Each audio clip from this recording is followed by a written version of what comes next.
खुदावंद यीशु मसीह के बाबरकत पुरफजल और निजात बख्श नाम में आप सबको सलाम। आप जानते हैं कि हम मौत के मतलब सीरीज़ पर तबादला ख्याल कर रहे हैं और आज उसका 5वां सबक है दुख, दर्द, मौत और आइंदा की उम्मीद।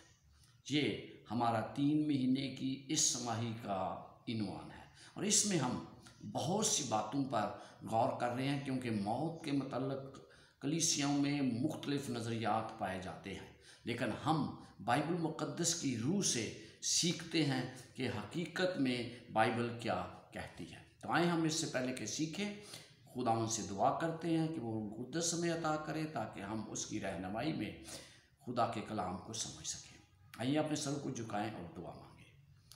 बहरोबर के खालिक और मालिक, हमारी ज़िंदगियों के बानी, आज खुदावंद हम तेरे आगे सरनगू हैं और तुझसे दरख्वास्त करते हैं कि तू हमारे साथ साथ चलना, रहनुमाई करना, अपना रूह कुद्दस अता कर ताकि हम खुदावंद तेरे उन भेदों को सीख सकें जो हकीकत में तू हमें बताना चाहता है।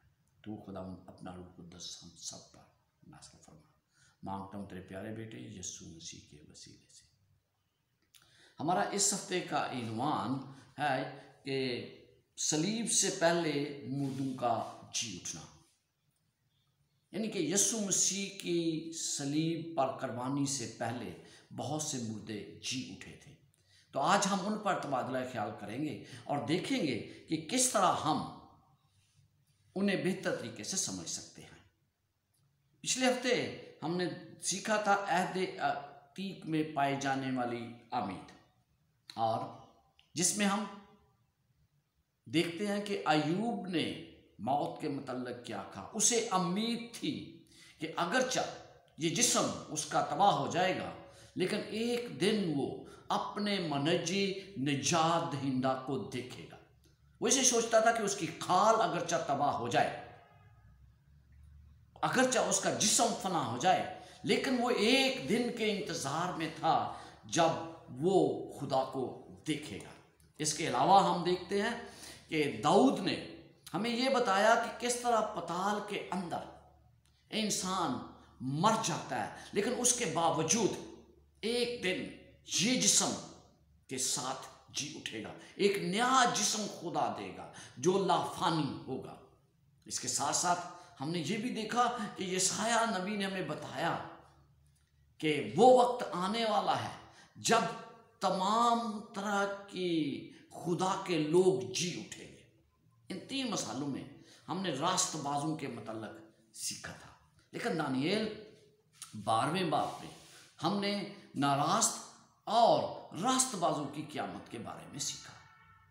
वहाँ पर हम देखते हैं कि जी उठने की उम्मीद दिलाई गई, बताया गया, लेकिन आज हम थोड़ा एक कदम आगे बढ़ते हुए इस बात पर गौर करने जा रहे हैं कि खुदा ने किस तरह मुर्दों को जिंदा किया। खुदा की कुदरत से ये तमाम कुछ हुआ। सबसे पहले हम देखते हैं कि यीशु मसीह ने, खुदा ने मूसा को जिंदा किया। उसके बाद बाइबल मुक़द्दस में पुराने अहदनामे में हमें मिलता है एलिया ने और अलीशा ने एक एक मुर्दे को जिंदा किया। इसके साथ साथ हम देखते हैं कि यीशु मसीह ने भी यायर की बेटी, बेवा के बेटे और लाजर को जिंदा किया। तो ये तमाम मसालें हमें बताती हैं कि यीशु मसीह अपनी खिदमत के दौरान ये तमाम कुछ करते थे। ये तमाम मुर्दे जो जिंदा हुए सिवाय मूसा के तमाम बाद में मर गए। मूसा जिंदा था। तो सबसे पहले तो मैं ये आपको बताना चाहता हूँ कि बाइबल मुक़द्दस में चंद लोग या 2 लोग ऐसे हैं जिन्होंने मौत का मज़ा नहीं चखा और वो आसमान पर उठाए गए, जिनमें अनूक और एलिया हैं। उन्हें जिंदा आसमान पर उठाया गया और उसके बाद हम देखते हैं कि मूसा को पुराने अहदनामे में जिंदा किया गया और वो भी आसमान पर है। क्यों? आज जब हम इस तालीमात को देखते हैं तो इन हकीकत को समझना क्यों इतना मुश्किल है? उसकी वजह यह है कि मुर्दों के मतलब ऑलमोस्ट तमाम कलीसियाँ अपनी अपनी राय रखती हैं। बाइबल मुकद्दस की राय बहुत कम लोग जानते हैं। उन्हें शायद बाइबल मुकद्दस पढ़ना गवारा नहीं, जिसकी वजह से वो इससे नावाकिफ रहते हैं। तो आज हम जब इन चीज़ों को देखते हैं तो हमें बाइबल की रूह से समझना है। जब मैं बाइबल पढ़ता हूं तो मैं अपने नज़रियात को ना लेकर जाऊं। जब पहले से मेरे अंदर नज़रियात होंगे तो मैं उसी तरह बाइबल को पढ़ूंगा। तो पहले से जो नज़रियात है उन्हें रद्द कर दें आज, और फिर देखें कि खुदा किस तरह आपकी रहनुमाई करता है। मुर्दों को जिंदा करने के वाक़यात बाइबल में दर्ज किए गए हैं। लोगों को जिंदा किया गया और आज हम उस पर तबादला ख्याल करेंगे। अलेक्जेंड्रिया के बाद यूनानी फादर्स जो थे, उनका ये कहना है कि मूसा के वफात के वक्त मूसा की दो रूहें थी। दो मूसा थे, यानी कि रूहें नहीं, दो मूसा थे। एक मूसा जो जिंदा आसमान पर उठाया गया, ये उसकी रूह थी, जबकि एक जिस्म रखने वाला मूसा कब्र में दफन किया गया। इन दोनों के नजरियात, क्लाइमेट और ओरिगन के ये नजरियात बाइबल से मुताबिकत नहीं रखते, और बाइबल की तशरीह जो की गई है यहाँ पर वो बाइबल के असूलों के बरक्स है। गैर फानी रूह के बारे में यूनानी तस्वुरात को अगर अपनाया जाए तो फिर इस तरह का कोई नजरिया बाइबल मुकद्दस में मौजूद नहीं है। तो आए हम बाइबल मुकद्दस में देखते हैं, स्तिशना उसकी 34 बाब में हमें बताया गया है कि किस तरह खुदा ने हजरत मूसा को जिंदा किया। यीशु मसीह ने किस तरह उसे जिंदा किया और किस तरह वो आसमान पर गया, इसके बारे में सबसे पहले हम गौर करेंगे, क्योंकि बहुत से लोग इस नजरिए को शायद मानने के लिए तैयार नहीं। स्तिशना 34 बाब और उसकी 5 आयत, 34 बाब और उसकी 5 आयत में यूं लिखा है, बस खुदावंत के बंदा मूसा ने खुदावंत के कहे के मुताबिक कहीं मुआब के मुल्क में वफात पाई, और उसने उसे मुआब की एक वादी में दफन किया। खुदा ने उसे दफन किया। कितना बड़ा शर्फ खुदा ने उसे दिया कि उसे खुदा ने दफन किया। तो आज हम उसके बारे में सीखेंगे और फिर हम देखते हैं कि ये दफन हुआ, उसके बाद क्या हुआ, ये बड़ा अहम है। और हम यहूदा का खत, उसका एक ही बाब है, उसमें हम पढ़ते हैं कि किस तरह यीशु मसीह ने उसे जिंदा किया। यहूदा उसका एक ही बाब, उसकी नामी आयत में हम यूं पढ़ते हैं, यहूदा उसकी नामी आयत, यहां पर लिखा है, लेकिन मुकर्रब फरिश्ता मिकाईल ने मूसा की लाश की बाबत अबलीस से बहसो तकरार करते हुए लान तान के साथ उस पर नालिश करने की जुर्रत ना की, बल्कि ये कहा कि खुदावन तुझे मलामत करे। जब हम इन बातों को देखते हैं तो हमें यह पता चलता है कि शैतान किसी ना किसी सूरत पे मूसा को कब्र में रखना चाहता था, क्योंकि अभी तक यीशु मसीह ने अपने कुर्बानी नहीं दी थी। यीशु मसीह ने उसकी जान का फिदिया अभी तक नहीं दिया था। हम बाद में देखते हैं कि यीशु मसीह जी उठा। यीशु मसीह का जी उठना उनके लिए और हमारे लिए मुस्तकबिल में जी उठने की जमानत है। पहला कुरिन्थियों 15 बाब और उसकी 20 आयत में हम यूं पढ़ते हैं, पहला कुरिन्थियों 15 बाब और उसकी 20 आयत, बड़ा अहम हवाला है, आप मेरे साथ निकालिएगा। पहला कुरिन्थियों 15 बाब और उसकी 20 आयत, यहाँ पर लेकिन फुल फॉर मसीह मुर्दों में से जी उठा है और जो सो गए हैं उनमें पहला फल हुआ। यीशु मसीह जी उठने वालों में पहला फल क्यों है? क्योंकि वही जिंदगी देने वाला है। उसी ने पहले जिंदगी दी और आज भी वही जिंदगी देता है। आज के इस सबक को जब हम सीखते हैं तो हम बहुत से लोगों के मतलब ये सीखने जा रहे हैं। मूसा का जी उठना एक अजीब था। क्यों अजीब था? पहली बात तो ये कि मूसा 120 वर्ष का था, फिर उस वक्त खुदा ने उसे जिंदा किया।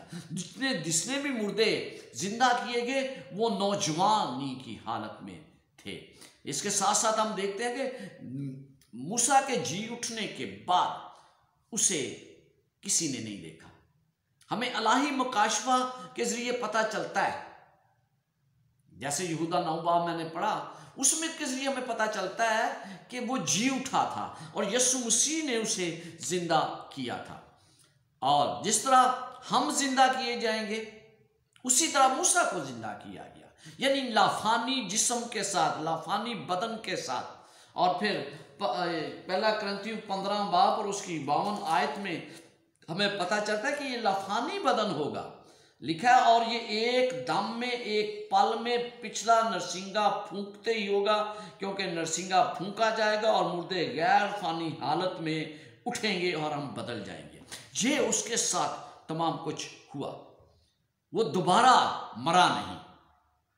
इसके अलावा जितने मुर्दे भी जिंदा किए गए वो बाद में मर गए, लेकिन मूसा हमें पता चलता है कि आसमान पर खुदा के साथ था।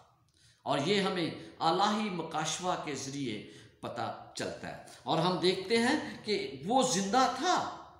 रास्तबाज मुर्दे दोबारा जिंदा होकर रहेंगे, और ये उन लोगों की अलामत है जो यीशु मसीह की आमद पर जिंदा किए जाएंगे। एलिया उन लोगों की नुमाइंदगी करता है जो यीशु मसीह की आमद पर जिंदा होंगे और जिंदा आसमान पर उठाए जाएंगे। तो हमें इस वाकया में और एलिया के वाकया में पता चलता है कि उनकी रूहें आसमान पर नहीं गई, वो जिस्म समेत आसमान पर गए। तो जो लोग इस नजरिए के हामी हैं कि भाई हमारी रूहें आसमान पर जाती हैं, इस बात की यहां पर नफी की गई है। हमें पता चलता है कि वो हमारी दरखास्तें कबूल करता है और फिर हमारे लिए उससे कहीं ज्यादा सोचता है जो हम अपने लिए सोचते हैं। किस तरह मैं ये कह रहा हूं? क्योंकि मूसा ये सोचता था कि वो कनान में जाएगा, वहां दफन होगा, और यही उसकी ख्वाहिशात थी। उसका मंसूबा कामयाब नहीं हुआ। खुदा ने अपना मंसूबा वहां पर रखा, और जब खुदा ने अपना मंसूबा रखा तो मुझे ये पता चलता है कि खुदा का मंसूबा उसकी जिंदगी के लिए उसके मंसूबे से कहीं बेहतर था। तो अजीजों, जब आज हम देखते हैं हमारी जिंदगी जब नाकामी आती है, हमें जब नाकामी का सामना करना पड़ता है, मुझे जब नाकामी का सामना करना पड़ता है, तो मुझे ये सोचना चाहिए कि मेरे लिए खुदा का मंसूबा इससे कहीं बेहतर है। और अगर खुदा का मंसूबा इससे कहीं बेहतर है तो फिर मुझे उस पर इंसाफ करने की ज़रूरत है। फिर हम देखते हैं दो और मुर्दे भी जिंदा किए गए पुराने अहदनामे में, और वो एक एलिया ने जिंदा किया और एक अलीशा ने जिंदा किया। और हम देखते हैं कि इनमें बहुत सी चीज़ें मुश्तरका तौर पर पाई जाती हैं। ये दोनों हमें देखते हैं कि अब दोनों को जिंदा किया गया, दोनों के बेटे थे। और जैसे कि इब्रानियों 11 बाब और उसकी 35 आयत में लिखा है, औरतों ने फिर अपने मुर्दों को जिंदा पाया।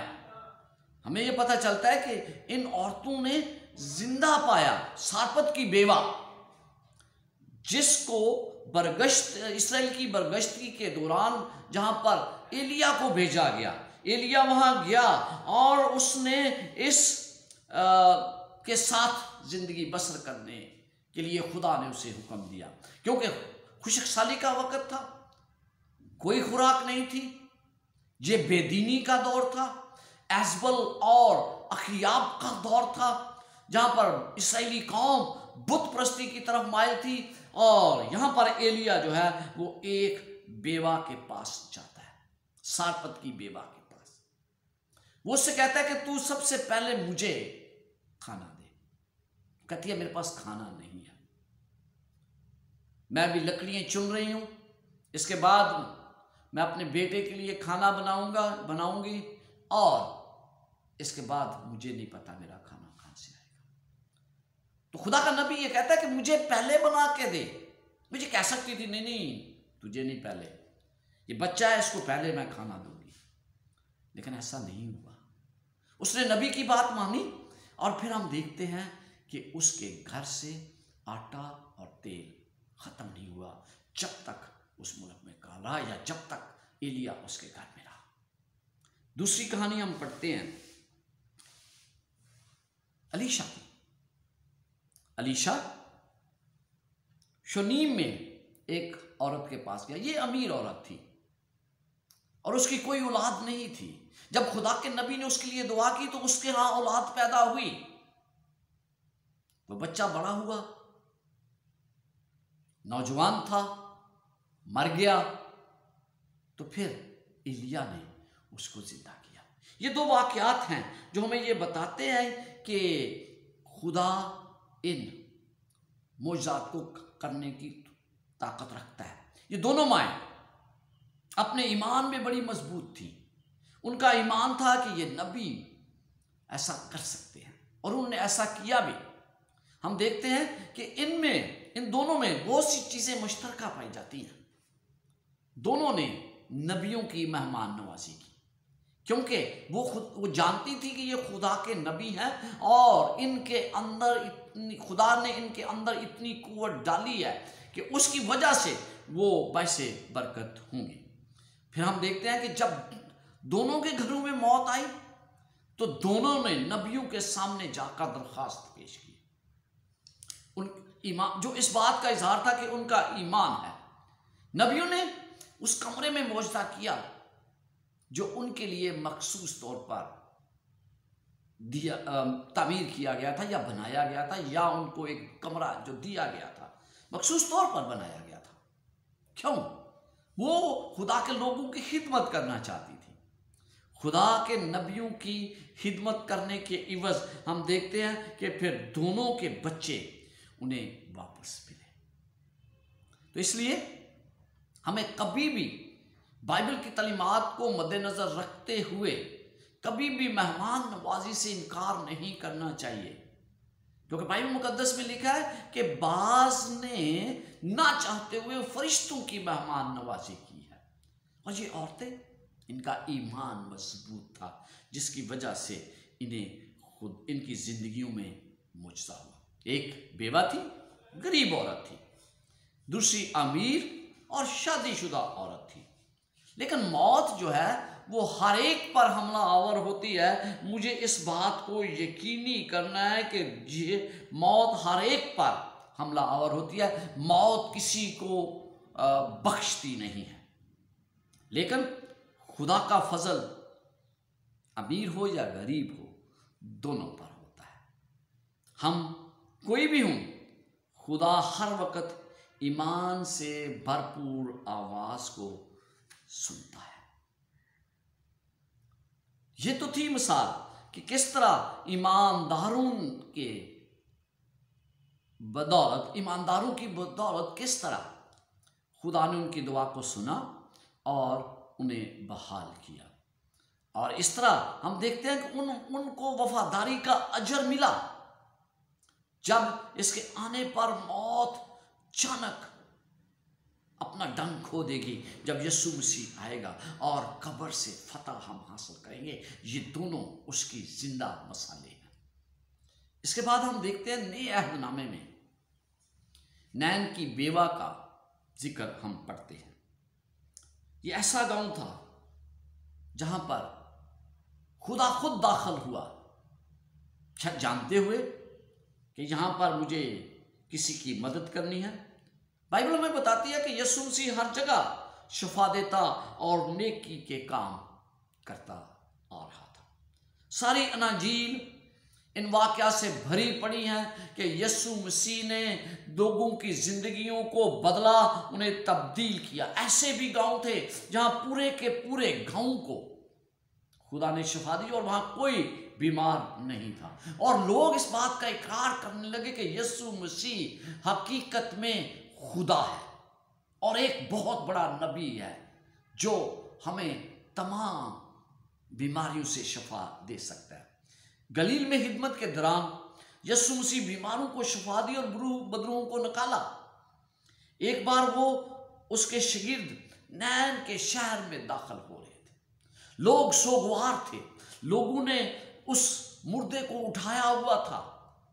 बेवा औरत जिसका एक ही बेटा था रो रही थी, चला रही थी। यीशु मसीह उस शहर में दाखिल हो रहे थे और ये लोग उस मुर्दे को लेकर दफनाने के लिए ले जा रहे थे। जब यीशु ने गौर किया, यीशु ने देखा, तो यीशु मसीह जो हमदर्दी से भरपूर खुदा है, उसने उसकी तरफ नजर की और उसने कहा रो मत।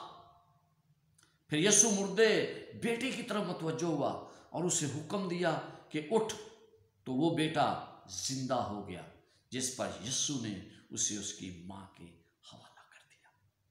तो इससे हमें क्या पता चलता है? हकीकत में हमें पता चलता है कि खुदा उन लोगों की मदद करने के लिए तैयार है। लूका 7 बाब और उसकी 14 आयत में लिखा है, फिर उसने पास आकर जनाजे को छुआ और उठाने वाले खड़े हो गए और उसने कहा, ऐ जवान, मैं तुझसे कहता हूं कि उठ। आपको पता है मुर्दे को छूने से लोग नापाक हो जाते हैं, लेकिन यीशु मसीह ने उस जरूरत को महसूस करते हुए इस बात का ख्याल नहीं किया कि वो जानता था कि ये मोजज़ा मैं करूंगा, आज मैं इसे जिंदा करूंगा, क्योंकि वो किसी की तकलीफ को नहीं देख सकता। उस तकलीफ को मद्देनजर रखते हुए जो मां उसकी सह रही थी, उसने उसे जिंदा किया। यहां पर एक बात है, मैंने 2 कहानियां पहले आपको बताई, जिसमें क्या हुआ, उन औरतों का ईमान था। यहां पर इस औरत ने तो दरखास्त भी नहीं की, फिर भी यीशु मसीह ने उसने दरखास्त नहीं की, उसका ईमान नहीं था, ईमान का इजहार भी नहीं किया। इसके बावजूद यीशु मसीह ने उसे जिंदा किया। यीशु मसीह ने उस अफसोस को, उस रोने को खुशी में तब्दील कर दिया। लोग हैरान हुए और सब लोग खुदा की तमजीद करने लगे कि हम में एक बहुत बड़ा नबी बर्पा हुआ है। खुदा ऐसे लोगों के लिए भी मोजज़ात करता है जो मोजज़े की दरखास्त नहीं करते या इस लायक नहीं समझते अपने आप को, इस लायक होते भी नहीं कि वो मोजज़ा खुदा उनके लिए करे। मेरी जिंदगी में खुदा ने बहुत से ऐसे मोजज़े किए हैं जिनकी मैंने खुदा से दरखास्त नहीं की कभी। बहुत से ऐसे मुझे उसने नेमतों से नवाजा है जिसके लिए मैंने दरखास्त नहीं की, इसके बावजूद खुदा मुझे देता है। तो फिर इस औरत के मुजज़े की वजह से मुझे ये पता चलता है कि खुदा उनको भी अता करता है जो उससे नहीं मांगते। ये गमज़दा लोग थे, सबके गमज़दगी को खुदा ने खुशी में तब्दील कर दिया और खुदा हमारे गमों को, जो हम अफसुर्दा हैं, उन्हें भी खुशी में बदलने की ताकत रखता है। फिर हम देखते हैं एक और यायर की बेटी के बारे में हम बाइबल मुकद्दस में पढ़ते हैं। हम देखते हैं कि यहाँ पर यीशु मसीह के पास यायर आता है और उससे दरखास्त करता है कि मेरी बेटी बीमार है, तू आकर उस पर दुआ कर, वो बच जाएगी। मकसद तो उसका यही था, लेकिन जब वो रास्ते में ही था तो उसके लोगों ने उसे कहा, भाई अब उस्ताद को तकलीफ ना दे क्योंकि बेटी मर गई है। लेकिन यीशु मसीह ने कहा, इत्मीनान रख। आज वो आपसे और मुझसे भी कहता है कि इत्मीनान रखो। अगर हम इत्मीनान रखेंगे तो उसके बहुत बड़े मोजज़ात देखेंगे। यहाँ पर आप देखते हैं कि लड़की मर चुकी थी, लोगों को यकीन था कि मर चुकी थी, वो उस पर हंसने लगे, उसका तमस्खुर उड़ाने लगे, लेकिन यीशु मसीह ने उनकी बातों को नज़रअंदाज कर दिया और उसको जिंदगी दी। मौत हमारे नुक्ता नज़र से अंजाम की तरफ नजर आती है। हमें पता चलता है कि मौत जो हमारे नुक्ता नज़र से है वो आखिरी है, हमसे निकलने के लिए कुछ नहीं कर सकते, हमें यह भी पता चलता है। लेकिन खुदा के नज़दीक मौत एक नींद की माना था, जैसा उसने यहाँ पर कहा था कि मैं, और उसने उसको जगाया। और जब खुदा को सिर्फ हमें जगाने की जरूरत है, जब दुनिया से लोग चले जाते हैं तो वो यीशु मसीह को सिर्फ दोबारा आकर उन्हें जगाने की जरूरत है। वो नींद में है और यीशु मसीह के अलावा हमें उस नींद से कोई नहीं जगा सकता, क्योंकि यीशु मसीह के पास मौत की कुंजियां हैं। मुकाशवा 1 बाब और उसकी 8 आयत में लिखा है, हर कोई उसके लिए जिंदा है, क्योंकि हर एक को वो जिंदा करेगा। वो हमें हमेशा के लिए जिंदा रखेगा अगर हम आज उसे अपना निजात दहिंदा कबूल करते हैं। ये इस लड़की को जब जिंदा किया गया तो लोग सोचने लगे, पहले तो वो कह रहे थे मर गई है, लेकिन बाद में उनका नहीं यार, ये तो सोती है, उसने खुद कहा था सोती है, लिहाजा उससे कोई फर्क नहीं पड़ता, क्योंकि वो उस पर ईमान नहीं लाना चाहते थे। लेकिन आखिरी मिसाल जो मैं आज आपको दूंगा वो लाजर की मिसाल है। लाजर से पहले जितने भी लोग जिंदा किए गए वो मौत के चंद घंटों बाद ही जिंदा किए गए। ताहम लाजर का जिस्म तो 4 दिन से कब्र में था। अब तो उससे बदबू आती थी। उसकी अपनी बहन का कहना है कि भाई उससे बदबू आती है, लेकिन यीशु मसीह ने इसे भी नींद से तशबीह दी और उससे कहा, यीशु ने कहा कि वो सोता है, लिहाजा मैं उसे जगाऊंगा। लाजर का जी उठना इस बात का नाकाबिल तरदीद सबूत है कि यीशु का जिंदगी और मौत पर इख्तियार है। यीशु ने उससे कहा, क़यामत और जिंदगी तो मैं हूं, जो मुझ पर ईमान लाता है वो मर जाए तो भी जिंदा रहेगा। हम देखते हैं कि इस मार्था का ईमान क्या था। मार्था ये जानती थी कि यीशु मसीह ने जो तालीम दी है, जिसके मुताबिक उसे बताया गया है, वो एक दिन जी उठेगा, लेकिन वो क़यामत से पहले नहीं जी उठेगा। तो उसका मुस्तकबिल में जी उठने पर ईमान था। हम यूहन्ना 11वां बाब और उसकी 23 और 24 आयत पढ़ते हैं। अगर आपके पास बाइबल है तो मेरे साथ निकालिएगा, यूहन्ना 11 बाब और उसकी 23 और 24 आयत। यहां पर लिखा है, यीशु ने उससे कहा, तेरा भाई जी उठेगा। मार्था ने उससे कहा, मैं जानती हूं कि क़यामत में आखिरी दिन जी उठेगा। यीशु ने उससे कहा, क़यामत और जिंदगी तो मैं हूं, जो मुझ पर ईमान लाता है वो मर जाए तो भी जिंदा रहेगा, और जो कोई जिंदा है और मुझ पर ईमान लाता है वो अब तक कभी ना मरेगा। क्या तू इस पर ईमान रखती है?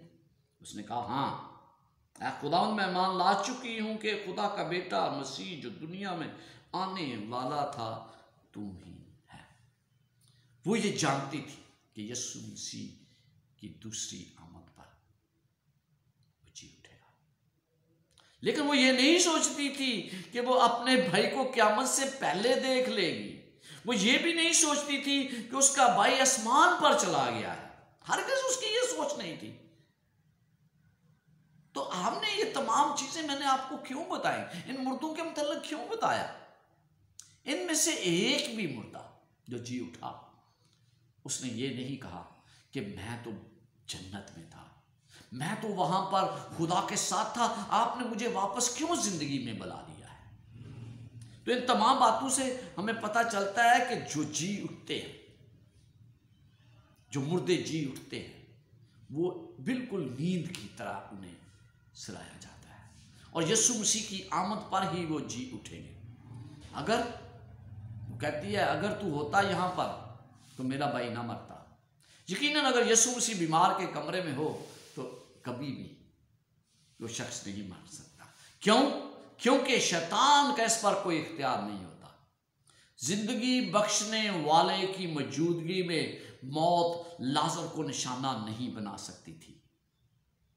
उसने लाजर को मौत के तसल्लत के नीचे से गुजरने की इजाजत दी, और मुसीबत ज़दा बहनों ने अपने भाई को कब्र में पड़ा हुआ देखा।